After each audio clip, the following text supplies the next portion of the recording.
Hi everyone, Caroline Isaiah here, and we're here with our Sunday chat. And today's message is, who told you that every season was going to be easy? So the Israelites, they wandered for 40 years and they got took out of bondage, and they were rebelling against being released.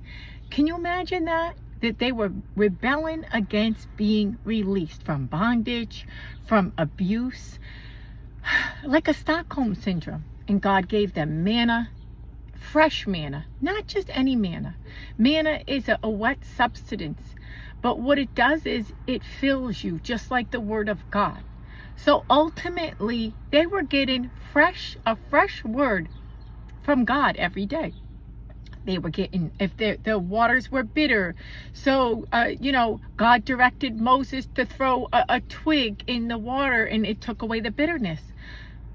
God gave them everything that they needed in their wilderness season. The wilderness season, it isn't comfortable. It's very uncomfortable. But when you're shaking the very foundation of earth with your prayers, we say we're praying, we're interceding, and we see nothing. We are shaking the very foundation of this earth with our prayers. We serve a supernatural God, and we should come at this in a supernatural prayer, a supernatural ability, supernatural belief, supernatural faith. If I took a rug out from under you right now, I pulled it out, you would fall to the ground. Listen, it's not going to be easy. You're going to fall, but you're going to keep pressing on, because you're going to get to the promised land.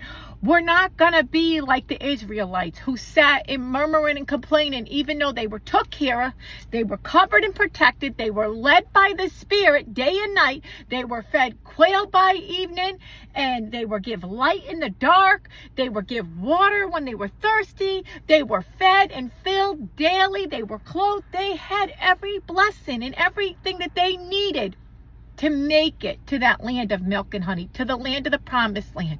Yes, it's going to be uncomfortable. Yes, some days you're going to fall, but you're going to get right back up, and you're going to know that you are going to make it to the promised land. Because if you are praying and you are interceding and you are asking God to shake things up and change things, how in the world is it going to be easy? How in the world are you not going to feel that ricochet of being pulled, that rug being pulled out from under you? How do we expect this to be easy if we are battling years of generational curses, of breaking every single one of those 10 commandments? How do we expect